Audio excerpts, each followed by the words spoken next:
So, welcome to the show, Regi. Yeah, thank you. Good morning. Good morning. Thank you for finding the time. No problem. And today is your off day, right? Today I'm off. Today and tomorrow I'm off. Okay. So, you work for the Toronto Transit Commission. That's right. And you are listed as a transit operator. Is that what they call you? Yeah, we call that transit operators. I see. Okay. So there's only one, means the streetcar, bus operator and train operators, they all call as transit operators. Oh, okay. Okay. Although skill levels are much different, right? Training is different, yeah. Yeah. That's what I thought. So you have about, I think, 4 lines on your subway, right? I don't know how to pronounce this. Yonji University line? Yeah, line 1, Young University, Yeah. line 2, and line 3 and line 4. Right. The Bloor, Danforth. Yeah, the blue Danforth line. Yeah, okay. So you get switched between these lines or? No, we are assigned to one line. So I'm on line 1. That's the Young University line. Okay, that's supposed to be a U-shaped route, right? Yes, exactly. Okay, yeah. So these are what I think. Were you've been with the TTC for I think from 2013. 2013 till now, yeah, almost 8 years. So have you been there when they changed the carriages from the old one to the new ones, the T1? Yeah, I worked for T1 for almost 3 years. Uh-huh. And then they introduced the new train, the TR trains. Okay. So the T1 trains are running on line 2 now. Oh, I see. Yeah. These are all made by the Bombardier, I think, right? Bombardier Railways, yeah. Okay. So how does this whole thing work? I mean, is it tell me exactly what happens in the cockpit? Let's call it the cockpit. It's mostly the half of the line is automatic now. Uh-huh. So it's they call it ATC, automatic train operation, and legacy mode. Legacy is when you physically drive the train. Okay. So they're going to make line 1 fully ATC. Uh-huh. So now it's only half and half. So half is automatic and half is legacy. Okay. So the half line cuts around Union. There's a station called Union at the bottom of the U. Uh-huh. So from there, you have the legacy up to the other north side. I see. So the cockpit is in ATC, you just press a button. Uh-huh. And train moves automatically, stops on the station. Uh-huh. And doors open automatically. Okay. But the guard closes the door. There's a guard. Uh-huh. He just closes the door. That's all. Okay. But in legacy, when you drive manually, uh-huh. you operate the operating handle and everything. Braking is manual, and the door opening is also manual. The guard has to open and close the doors both at the same time. Okay, so that's it's a two-man crew. Yeah, two-man crew all the way. Uh-huh. But in ATC, it doesn't have to open the doors. It stops and opens the door automatically. Okay. So are these bi-directional trains, or they go only in one direction? Yeah, it goes one way. One way you operate, and when you come back, you guard. Oh, you become the guard. Okay. Yeah. Okay. So this line 1 is north to south, and the line 2 is east to west. Okay. Yeah. Okay. So approximately, what is the run from the starting point to the destination and back? It covers takes about 1 hour 10 minutes one way. Okay, and you have to do how many trips? Close to 3, at least 3 trips. Okay. Yeah. Okay. So it's around 8 to 10 hour shift, including the break. Mm-hmm. So, and we start at different locations. So we have different locations, starting points and ending points. Uh-huh. So it depends upon where you start and where you finish. The crew value or the timings are adjusted accordingly. Okay. Before all this, I must, I think on behalf, although we are in a neighboring country, I think we must thank you for your service, because when everyone is sitting at home, you guys are still working. Yes, that's true. We are not frontline workers like the doctors and nurses, but still then we are there. No, but equally you can, because there is a equal exposure risk, isn't it? There is a lot of exposure. We have a lot of homeless people traveling on the train. Exactly. And it's really risky. Yeah, that's what I thought. The air circulates everywhere, or you get a different... No, it's the same. It's the same everywhere. Oh, we don't have any special air. That's scary. Yeah, so once again, please accept my thanks for that. Yeah. So these are, I suppose, electric traction, right? I mean, electric traction you get from the bottom, the third rail. Okay. So there's a shoe. It's called a shoe collector. Uh-huh. So it runs between the rails and collects. It gets electricity from there. Okay. Not from the top. Oh, So there's no, what is it called? Pentagram? Pantograph? Pantograph. Overhead wires are not there. Overhead wires. Yeah. So if you want to go to track level, you need special permission. Oh, so you can get electrocuted if you try and cross the track. Oh yeah, if you don't go without permission, you might lose your job. It's not like India walking on the tracks here. Yeah. Just give me a minute. There's a phone call that's here. Just clear it. So yeah. So and like India, you don't have cattle, so no problem. Oh yeah, that's true. Nobody crossing the tracks. That's right. You know my fascination for trains and tracks and all that. I know. Last time we couldn't make it. I know. Every time we meet, we talk about that, and also it's for me it's a fascination. It started right as a kid when my brother used to work for the Merchant Navy, so he used to come once in every 6 months. Whenever a ship or at times when a ship used to dock at the Madras port, the Chennai port. Okay. And he never, for some reason, never used to fly to Bombay. He used to take the train. Okay. And this I'm talking right from, I think, late 60s. Okay. So at that time, one of those things was for someone to take me up to the end of the thing to see the steam locomotive. Yeah, I worked on the steam locomotives for almost 8 months. Oh, really? I was coming to that. I wanted to ask you about that. Yeah. I mean, the electric looks very sleek and all that, but there is something fantastic about that smell of that coal and that steam. And that's so true. Working on steam locos was really amazing. I worked only for 6 to 8 months, and then it phased out in 86 or 87. Okay. In my division where I worked in Sholapur division. Right. So that's Central Railway, right? Central Railway, yeah. Right. Okay. So, so what kind of training did you have to go, Regi, to become a loco pilot? I was appointed as the designation was fireman, means you shovel coal into the furnace. Oh, okay. So that's how we got appointed, right? Fireman. Oh, there's a hierarchy, is it? You have to climb the ladder that way. Exactly. So we were trained for, when I got appointed, we were trained for steam and diesel both at the same time. Oh, okay. So our training was almost for a year and a half. So 3 months in class. Mm-hmm. So we had a central training school in Bhusawal. I don't know if you've heard of it. Bhusawal, yes. Yeah, it's a training center for the Central Railway employees. So we got trained, means in class training for 3 months. They taught us diesel and steam both at the same time. Okay. And then we were job shadowing type. Mm-hmm. So that was for almost a year. So we had to do steam and diesel both job shadowing. Job shadowing means something like a co-pilot. Yeah, you step in with the main driver. Okay. And you see how they work and how the steam engine works and how you shovel the coal and all. So it was really fun. To be honest, steam engines are really fun. Right. But I mean, I was two things. My mind is racing because I have so many questions to ask you about the steam engines. Okay. So when you worked as a fireman, you had awesome biceps, I'm guessing.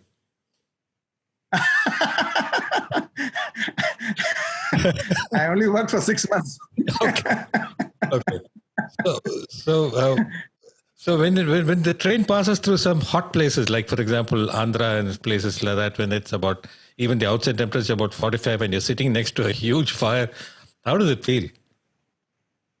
Oh, it is really hot, but both sides are open, so you get cool air from. Means it's not that bad.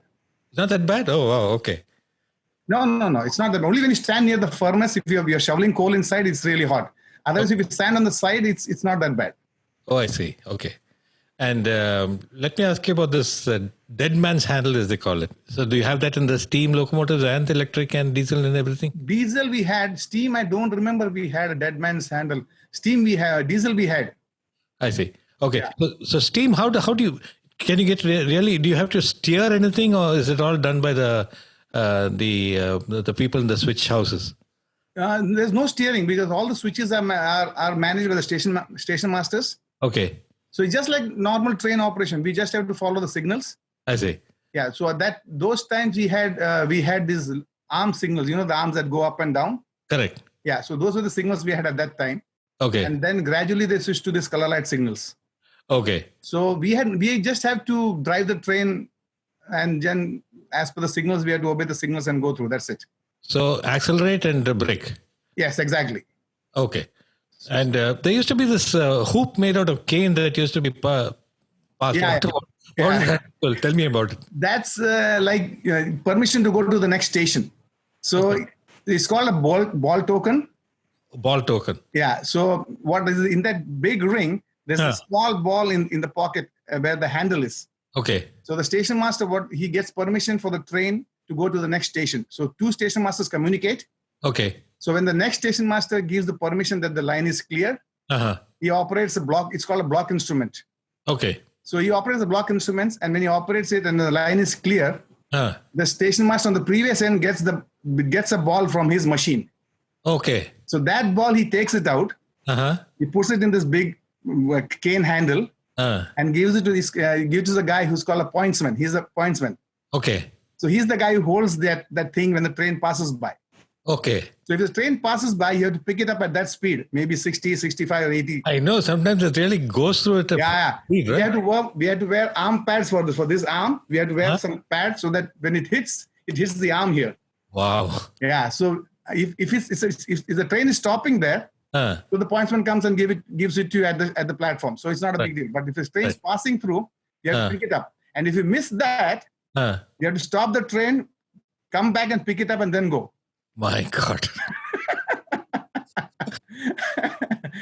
So that old system, very old system. Right. Hopefully it's not being done now, right? I think it is there in some narrow gauges. I think it's still there. I don't know if it's exact. Yeah. Okay. That's called the ball token system. It's called like a line. It's called line clear. It means the line is clear to go ahead. Okay. Okay. So if there's any train obstruction between the two stations, you won't get the block. That ball token, it won't come out of the machine. Oh, it's in a way automated. Yeah, it's very safe. It's very safe. Oh, okay. Yeah. You can't operate the signals. The ball won't come out unless the train clears the station. Oh, okay. Yeah. All this is by British legacy, or I think it's British legacy. Yes. I see. Okay. Yeah. Okay. So So tell me about your Central Railway experiences now. So I was just reading up and I found that there are classifications like WDM, WAP. Yeah. I started with steam locos were WP and WG. So W is for width. Okay. And P is for passenger. So WP means those trains run for passenger trains. Okay. And WG means goods. They run for the goods train. Okay. So when you look at the steam engine, you can clearly identify the steam engine that has a cone type front, like a nose. Those are WP engines. Okay. And the flat ones, those are WG engines. Okay. So steam, we had only two engines. And then when I switched to diesel, they started with WDM2. And then they went to WDM3A, WDG, WDGP4, a lot of locomotives. I was reading out how they do this nomenclature. Yeah, W, as you say, is the width. So it's a broad gauge, narrow gauge. Yeah, exactly. W is for width. If you say WDM2, D is for diesel. Right. M is the model. M is for mixed, actually. It can be used for goods and passengers. Okay. And 2 is the model. Okay. So what's the difference between the, in terms of a diesel engine, what's the difference? Is it the traction power, or is it, what classifies it as a passenger and a goods? And the horsepower. Oh, okay. So when we started, it was only just WDM2 locos. So the horsepower was 2400. Okay. So when they went to WDM3A, the 3 meant that 3000 horsepower. Oh, okay. And A was 400. So it was 3100 horsepower. Okay. Yeah. So WDM3B will be 3200, like that. Oh, okay. 3C will be 3300. Wow. Okay. So when you get training, you get a rating for all these powers, or you? Yeah. We go for refresh after the main training. Then we go for refresher courses every 2 years. I think we go for refresher courses. So if your division runs any of these locomotives, we get training there for the new locos. Okay. Is there any train simulator like thing? Yeah, there is a train simulator in Bhusawal. Oh, I see. Okay. Yeah, it is. That's really cool. So exact stimulation of a train that you drive. So you can see cattles coming by. You can see railway crossings, everything. And it's 4D in the sense you feel the movement, and if you brake, everything. You can feel the power, you can feel the jerk, the seat moves, everything. Wow. Yeah. So how come there are no seat belts? You're not expected to brake that fast, I guess. No, there's no. I've never seen a seat, but not even here also. Okay, but here, do you stand or you sit down when you operate? No, we can stand and sit, but we have a nice seat. We can sit and operate. Oh, okay. Okay. The seats are more comfortable here. Obviously. Yeah. Well, when you say it's an electric, now let's talk about electric traction. So, so electric traction is pretty straightforward. You get the power from the overhead line.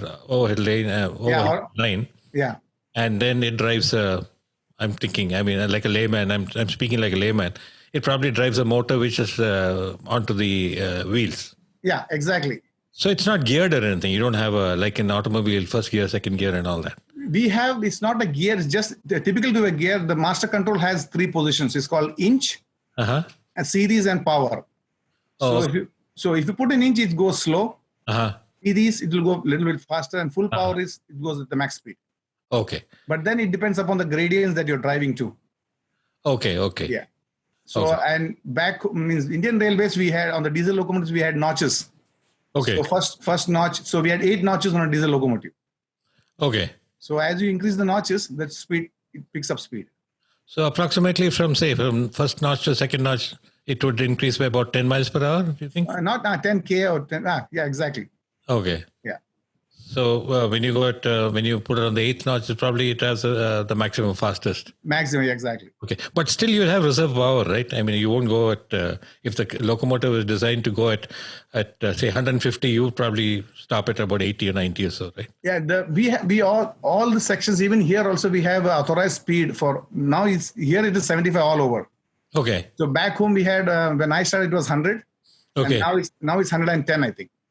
Okay. Yeah. So passengers back home, we drove 90 kilometers. That's the max speed. And for express, it's 100. And for goods train, it's 75. Okay. Yeah. So that also depends upon how your braking length also then changes then accordingly, right? According to exactly. Goods, we had 75 because we didn't have 100% brake power. Okay. Now we have. But when we were operating, it was 80%, 90%. So that's why the speed was less. Okay. About the other question I wanted to ask you was say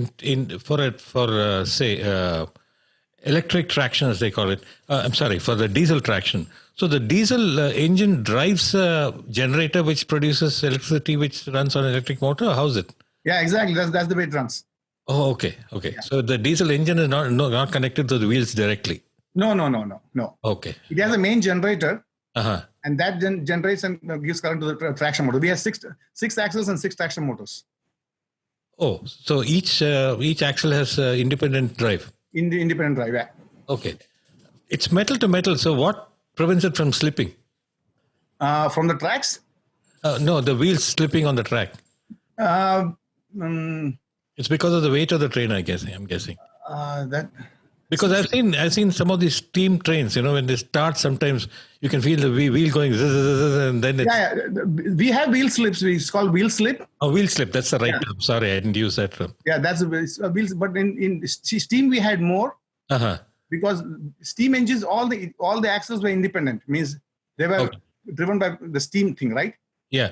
So in diesel, it's all traction and all the axles are locked.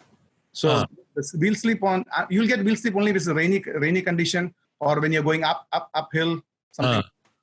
Oh, that's scary when it slips and going uphill, right? Yeah, I know. And I think some of these hill trains have got a center ratchet kind of... Yeah, it holds it. Once it goes forward, it cannot come back. Yeah. I've seen it, but I have never driven it. I've seen one of those when I think long back when I went to Darjeeling, it was the toy train, as they call it. Exactly. It goes up.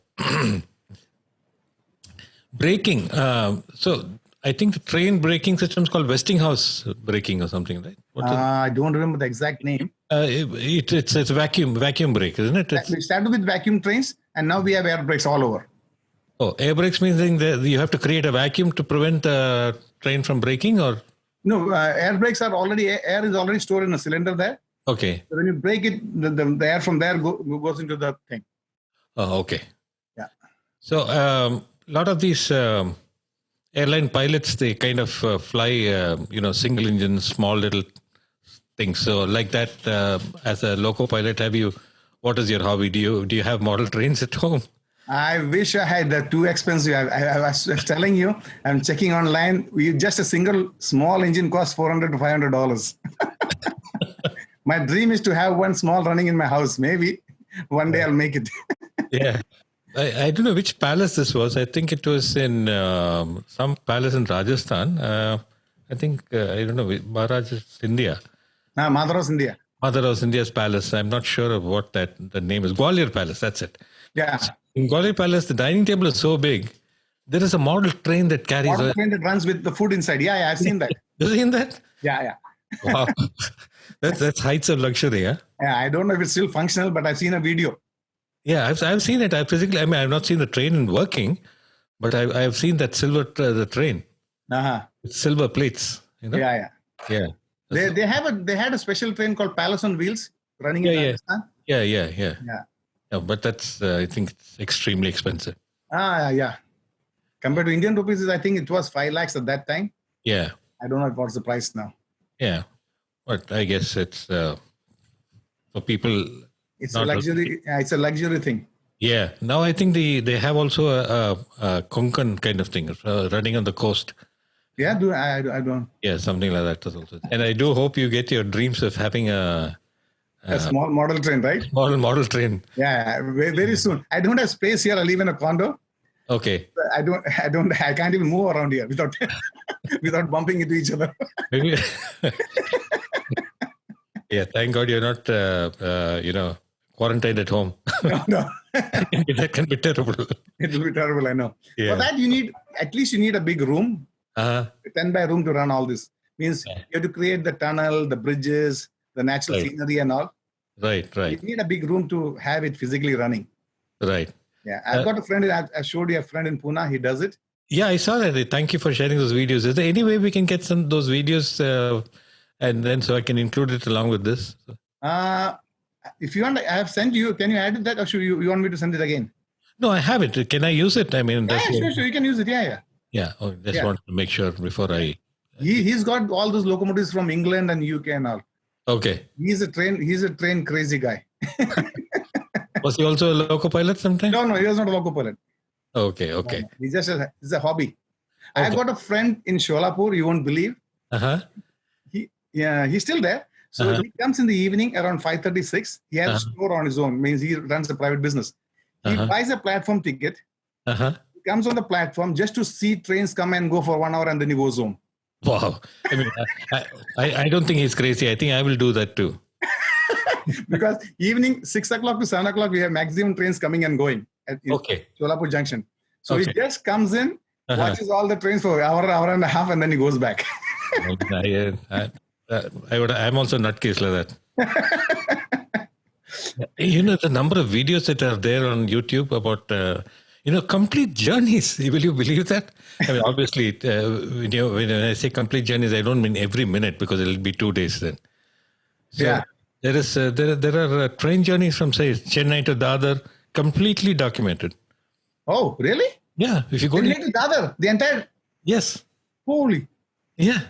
Oh, I've never seen that. Yeah. I mean, he has speeded up at certain places because, but every train passing, he says this is WDM from so-and-so, Jolarpet, and this engine is from so-and-so. Oh. You must see it, Regi. It's fantastic. I mean, I've spent hours and my family, my son and my wife think I'm crazy. I'm sure they do. What's wrong with you? Why are you staring into these trains all the time? I said, you have no idea what a romance a train is.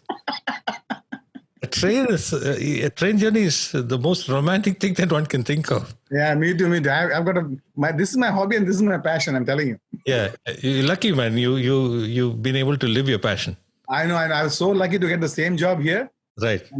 I got into the CN Railways. It's called the Canadian National Railways. The long distance train. I couldn't get through the last interview because they said we don't see any Canadian experience in your resume. Oh, okay. Yeah. How about now? No, I'm not interested. This is better. Because you come back, you go in the morning, you come back after 8-10 hours, right? Right, that's true. That is long distance. You go, then stay there for 2 days and come back on the third day. Right. And you guys have some very, very scenic routes, right? On the Vancouver lane. And yes. That's expensive too, and it's very nice too, yeah. Yeah. Maybe sometime we'll do that, Regi. It's called, I think, VR Rail. I think it's a VR Rail that takes you there. Uh-huh. Yeah. Yeah, and you have a... You'll enjoy it, I'm telling you. Yeah, and it's got an observation deck and all that. Exactly, yeah. It has everything. Yeah. Very scenic route. Let's hope I can do it one of these days. let all this madness end first, because right the COVID madness. I can't even leave your room. Yeah, it's as bad as that right now. The only thing that I feel missed out here driving a train, there it's more means your skills are put into work. Right. Here, even though it's not automatic, it's legacy, means you drive manually, still you have to drive by the markers. Or in the tunnel, you have to put markers, like you have to go full power here, you have to brake here, you have to go coast here. Coast means idle. So you cannot do anything on your own. You have to drive as per the markers. Right. So you don't have to know what the gradient is. You don't have to know the actual fun of driving is not here. Right. I get it. I get exactly what you say. That's back home. Right, they give you an engine, they give you the cars, they give you the section. You drive the way you want it. Means it's not that you drive excessive speed and all, but then you can feel the power. You can feel the driving in you. You can enjoy driving. In short, I understand. Yeah, you just sit and press buttons, or you drive and then you stop. You go. It's just like mechanical thing. Right. Yeah.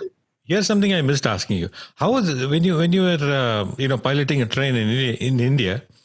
How are the night journeys through forests and things like that? Have you come across wild animals crossing the track? Not in my section. Okay. No, not. I don't remember any wild animals crossing. Okay. But our section, we had bandits and we had these people robbing the train and all. Whoa. Oh yeah. Yeah. That is a normal thing there. Oh. Yeah. Even I think now when I used to work, they used to stop. What they do is they black out the signal, right? They put mud on the signal lights. So if you don't see a signal, that means it's red for us. So we stop. Right. So they used to put mud on the signal. They used to stop the train. They loot the train, and then we call the station master. Then he gives permissions. It's a long process. Oh my God. Yeah. It still happens there. There are some sections where they're called. I know if you have not heard the word, they're called Pardis. Have you heard of the word Pardis? No. Yeah, they are the tribal people who live in the small jungle. Not jungle means in small suburbs and all. So they are the ones who loot the train. Wow. They come at night, and what they do is they come full. They oil their body fully. They oil their body. Okay. So you cannot catch them. They'll slip out of your hands. The police also cannot catch them. Even if you have police patrolling, you cannot catch them. Wow. Yeah, and they are very smart. They're very fast. They're very smart. I haven't heard that happening. Yes. That was always there. Every week we had some train being stopped, looted and all. Oh my God. Night. It only happens at night after 12 o'clock, 2 o'clock. Oh, okay. Yeah. Hopefully no fatalities, I hope. Sometimes when they snatch the chain from your neck and all, you get hurt. That's all. Okay. Yeah. Okay. Wow. Night journey was okay. It was nice. Okay. Yeah. So in a diesel or electric traction, you have you and the guard is all the way at the back. But in the loco, in the engine, there are two people or one person only? Where in India? In India, yeah. India, we have two. We have main driver and assistant driver. Okay. So the assistant driver is how he gets promoted. Okay. So from assistant driver, he becomes the goods driver. Okay. From goods driver, he becomes the passenger driver. From passenger, he becomes the mail express driver. Okay. What's the difference between express and mail? Mail is more stoppage. Okay. Suppose the passenger train stops at all stations. A mail might stop skipping 4 stations. Okay. So an express doesn't stop anywhere; it just goes from point A to point B. Okay. Okay. Because there should be a Madras mail. Madras mail. Now mail is gone. They only have passenger and express. That mail thing is gone. Oh, I see. Okay. Yeah. And Yeah, and those numbers also. Up, they used to call it up 19, down 20. Yeah. So up is when you're going. Madras mail was, I think, 13 up and 14 down, something like that. 19. Or 9 down and 10 up, something like that. Something like that. Yeah, remember. Now they have 5-digit numbers. Wow. Yeah. And also, I think the booking process, everything is so modernized now, right? It's very modernized. You can book from home. You can get a ticket, everything. Yeah. That's awesome. And Indian Railways is still the world's largest network, I think. Yeah, it is. Sometimes I sit here and go through all the Indian Railways. We have around 10,000 locomotives. Wow. I don't think all of Canada put together or US put together may not have 10,000 locomotives. Yeah, 10,000. We have close to 10,000 locomotives. And now we have, I think, WDP5, I think 5,000 horsepower, 4,500 or 5,000 horsepower locomotives. Wow. Yeah. They are made in Chittaranjan. And some locomotives, there's a place called London, Ontario here. So they also make some locomotives. So we used to get some from here. Oh, okay. Yeah. Back home, we had broad gauge, right? Right. So I worked on broad gauge, meter gauge, and now this is a special gauge. TTC, here itself we have 2 gauges. Okay. So it's a standard gauge. Normally the Canadian National runs. But our TTC runs on a smaller gauge than the standard gauge. Okay. Yeah. Would that be as small as in the narrow or no? No, it's not narrow. It's just broad gauge. I think it's 4 feet, close to 8 inches something. Oh, okay. Yeah. Okay. Cool. Okay. So these, you obviously these can only run on these tracks then. Those. Yes, yeah. So I think I heard that they don't want CN to run on their tracks or their trains not to run on CN tracks. That's why they made a special gauge. That makes sense. Yeah. Because here we have this issues whenever we have this NJ Transit and Amtrak. Actually all the tracks belong to Amtrak.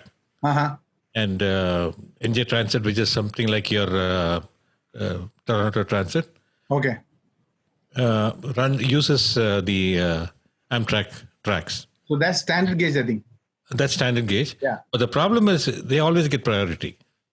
Really? Amtrak always gets priority. Yeah. Oh, okay. And also, and because of these trains are fast trains, sometimes if they're delayed, they kind of hold up the other trains for this to go through. Oh, okay. So that's probably one of the downsides. So I think you guys were smart there to make sure that only your trains run. Yeah, but then our trains don't interact with these lines too. So it's our separate line. True. Our lanes, I don't know why they made it. If it's interacting, then it makes sense, right? But right. We don't interact with them. Ours is totally separate line. Okay, so if you want to take a train out of Toronto, what would you do? You would get out to some other station? Is train out of Toronto means? Like if you want to travel to Winnipeg or Vancouver or some place like that. So where do you board the train from? Union Station. Oh, Union Station. Okay. Yeah. So you guys don't go into Union? None of your lines go into Union? Yeah, we pass through Union. That U at the bottom is Union. When you look at the U, the bottom is Union Station. Okay. So it's on a separate track, but... Yeah, that's a separate track, yeah. Yeah, that's what I was trying to get at. But we don't cross the tracks. We don't cross, it's nothing. Okay. Anything else? Nothing else, Regi. I've got so much notes in front of me. Yeah, because it is... And just this as an excuse, I kind of dug up a lot of things about locomotives and all those, and I learned a lot in the process of being prepared to talk to you, because it's not every day that you get a chance to speak to a loco pilot. Oh. Yeah. And luckily we knew each other, so it was easy to reach out to you and speak with you. Oh, thank you so much. Next time when you come, you have to make a day spare for this. Oh, absolutely. Try stopping me. Yeah, unless you come and be in the cab, you cannot. No matter how much I tell you, you won't get it right. So if you're in the cab, then when you see driving, as I said, the markers, how we drive, how we stop, and all. Right. That makes more sense when you see it physically. Right. Sure. Yeah. So thank you very much, and I'll definitely make it and see that I jump onto one of your trains. Yeah, sure. Anytime, welcome. Before I retire. Oh, that's quite some time away. We think about it. I don't know. Oh, I see. Now you're scaring me now. No, planning to stay up to 60. That's another 5 years. Yeah, so that's good. Yeah. I've been driving trains for the last I started at the age of 21. I know. You have about nearly 35 years now. Yeah. 20 years in Indian Railways, right? 26 to be precise. Yeah, 26 and years. Each year, 34. That's a lot. I mean, it was amazing. I never wanted to, I didn't want to ask you about the steam engines because I thought that would be pushing your age quite some time back. No. I didn't want to sound insulting, but I didn't want to know if you ever, piloted one of those steam engines. No, we did. I worked 6 months. I worked, then we phased out. Okay. But to be honest, it was so much fun. We used to boil eggs on the furnace. My God. Yeah, on that furnace, because that's how we had food and all. So we used to take food and then we used to get raw eggs. Uh-huh. And then we used to put it in a small kettle, put water and put it on the furnace, just beside the furnace. 3 minutes, oil is boiled. The egg is boiled. Oh. And then we have, when you go to the small stations and all, these farmers and their family, they come to collect coal and all. Right? Oh, yeah. So we give them coal, and in return, sometimes we used to get eggs and all. Exactly. Fresh eggs, then grapes, fruits, bananas, I don't know. It's not like some bribe thing, but, for the happiness they used to give it to us. Yeah, it's a barter. So they help you kind of thing. Exactly. And so we give them hot water from the boiler. Okay. And coal. Winter time, we used to give them boiling hot water from the. Yeah. Wow. They used to stand in the queue with buckets for that hot water. Yeah, I can imagine. When there is no electricity and things like that in small places, what will you do? How long can you keep boiling water? You need fuel for that too. Yes. Yeah. So it was fun working on steam and locos. Okay, Regi. So thank you again. No problem. Thank you very much. And hope to see you soon. Okay. Thank you. Bye-bye.